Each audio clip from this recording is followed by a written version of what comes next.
One thing I've seen during this pandemic that's really made me smile is the return of community spirit. Like, you see neighbourhoods getting on, offering to help one another. You just didn't see that before all this happened, and it warms my heart to... Hey! Break it up! You're loitering! They're not even from your household! I'll call the police! I know your dad! It's lovely. Here's some wrestling news.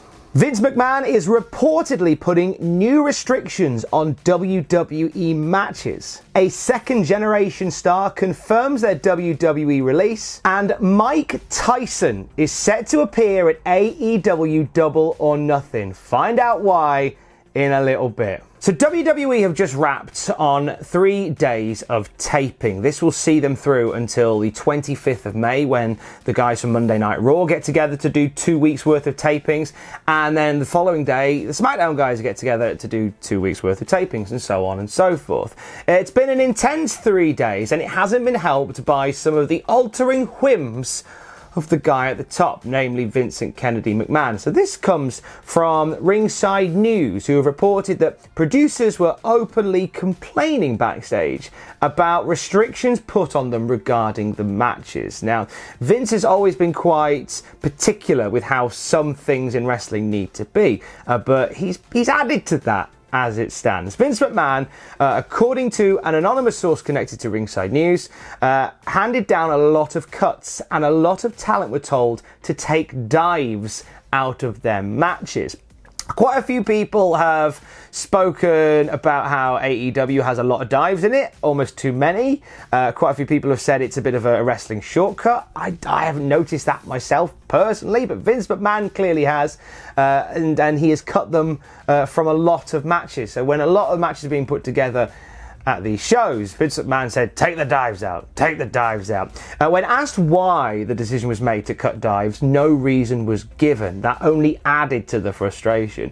The talent didn't understand, and the producers were stressed and exhausted and had no good answers because they weren't given any. We understand that backstage staff during these tapings were, quote, stressed to the point of exhaustion.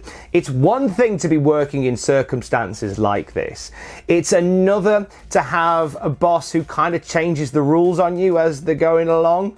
And I can feel that. I can feel that. So if you see less dives on WWE TV, it's because Vince don't like them anymore. Whilst a few weeks ago all the major releases from WWE contracts were announced, quite a few NXT guys we wouldn't find out about until they were ready to talk about it. And one of those who was announced that they've been released from the company is Rachel Evers, aka, to use her name, Rachel Ellering, released from her WWE NXT contract just a couple of weeks ago. She made it official last night when she posted a video onto her social media, basically with plans going forward. A really great highlight video, actually, of some of Rachel Ellering's work, set to the lyrics, the words of Charlie Chaplin's The Dictator. Really worth seeking out Rachel Ellering's video. Obviously, she was Rachel Evers in NXT, but she's a second generation star. Her dad, Paul Ellering, was the manager of the Road Warriors, so there's some real lineage there. And you know what? She's a real star performer who was spotted during the Mae Young Classic. She appeared in both years of the Mae Young Classic and then got offered a contract and signed it in January of 2019. All looking good so far. And then in July, she suffers a torn ACL, and that puts her out of action, and now she is away. And hopefully, when things start to get back to normal, then we'll see someone like a Rachel Ellering step forward and have some real dream matches on the independent circuit. All the NXT guys, as opposed to the main roster, have only 30 days of non-compete. So you're going to see quite a few names that were on the sort of the undercard for NXT start to make plans, start to make headway and announcements about what's coming up. We had one of those names on the Cultaholic News podcast yesterday, which is Alexander Yaksic, and we had a chat with him for about half an hour about his release from the company, what he's got planned going forward. He's one of those names that you may not know, but all being well, if all goes to plan, you will very much know of him soon. And obviously we continue to wish nothing but the best to anybody who was affected by the mass WWE layoffs a couple of weeks ago, onwards and upwards. From letting go to staying on, Ric Flair has signed a new WWE contract. The Hall of Famer was set to have his contract run out last year. And what happened was, after a bit of negotiation, he basically signed again. There was some rumor and innuendo that he was... You know what I'm going to say here, so I'm not going to say it. Cody Rhodes cupping his ear. So he's staying with WWE, and he's been very busy while sort of negotiating his deal, setting up RicFlairShop.com. I want to highlight RicFlairShop.com because it really made me chuckle.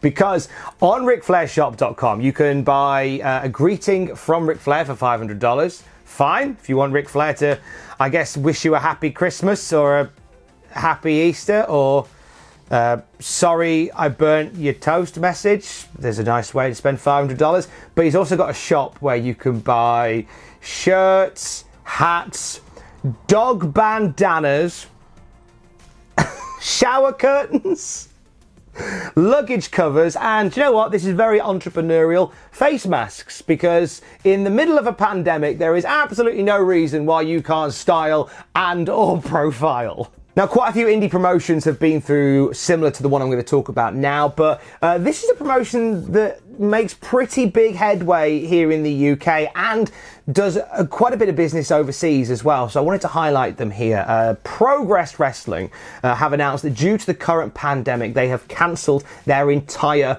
summer schedule. This is different to postponing for reasons we'll get to in just a bit. But this is a real blow for Progress. This was going to be a massive summer for them. They had plans to tour the US. They had their Spirit of Independence tour that was heading stateside. And this is also around the time they do the Super Strong Style 16, which is their annual tournament. And now that whole tournament has vanished. And that's a big part of Progress's calendar year that is now just not happening. Glenn, John and Matt from Progress commented in the press release saying, "It goes without saying, we are absolutely gutted. We are cancelling these events rather than postponing them because we realise that at this time money is tight for lots of people and you probably need the cash. We don't believe that it's fair to hold on to your money when we can't offer you a replacement date in good faith that it will be able to go ahead as planned." They had looked at moving the dates in America, but obviously with everything going on everywhere at the moment, they thought it's better just to bin this off for now. All we can hope is that when things are back to normal, whatever that means and wherever that may be, whenever that may be, we will see you at a Progress show once more. During Dynamite last night, Mick Foley took to Twitter to spit a couple of home truths about AEW. It's always funny when you see these WWE guys giving nods to AEW. Cody Cupp's ear, you know the rest. Mick Foley in this video said the following: "After great thought and mental tribulation, I've come to the conclusion that Dr. Britt Baker is the greatest wrestling dentist of all time. I say this with all due respect to Isaac Yankem and the entire town of Decatur, Illinois. But given her moveset, her persona, and her use of the mandible claw, I believe that Britt Baker is not only the greatest wrestling dentist of all time, but she is in fact the Bret Hart of wrestling dentists. The best there is, the best there was, and the best there ever will be. I hope that Dr. Baker will take that declaration into consideration when at a certain date and time yet to be determined, she perfects the Foley smile." Have a nice day. Foley giving some love to Dr. Britt Baker. She's really becoming a force unto herself in AEW. Most definitely a future AEW Women's Champion. And she was in particularly brutal form on Dynamite last night. Jack the Jobber will be along later today on the YouTube channel, by the way, for AEW Graded, breaking down everything that went down on AEW. And Ross will be here as well with your AEW TF moments. Incidentally, when it comes to AEW, inspired by last week's episode and the golf buggy shenanigans in the main event. You can now go to Cultaholic.com, where we are counting down the 5 greatest vehicular assaults in professional wrestling. I genuinely thought there'd been more than you could have probably done a top 50. There's been some reason getting attacked by a vehicle and wrestling goes hand in hand. Bobby Lashley, but not Bobby Lashley. The baddest man on the planet, Iron Mike Tyson, is going to AEW. This is quite the revelation that came through last night. So they announced it on Dynamite last night that Mike Tyson is going to be at Double or Nothing. We'll tell you what he's doing in just a moment. But Tyson's really been on the mind of people in the past week. He posted a training video showing that he is possibly in the best shape he has been in a long time, and it's starting conversations about a boxing comeback, which might seem a little bit peculiar at the age he's at, but the oldest boxer in the world is only a couple of years older than Mike at the moment, so stranger things have happened.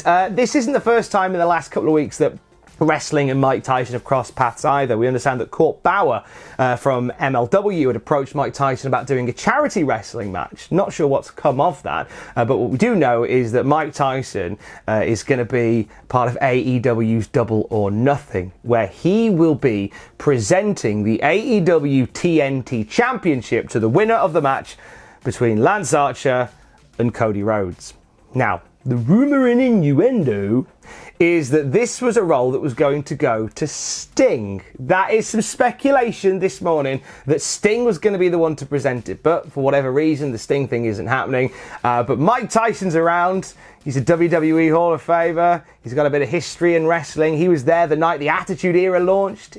He was the one that counted the pin to kick off the Attitude Era. So Mike Tyson is going to be a part of Double or Nothing on the 23rd of May.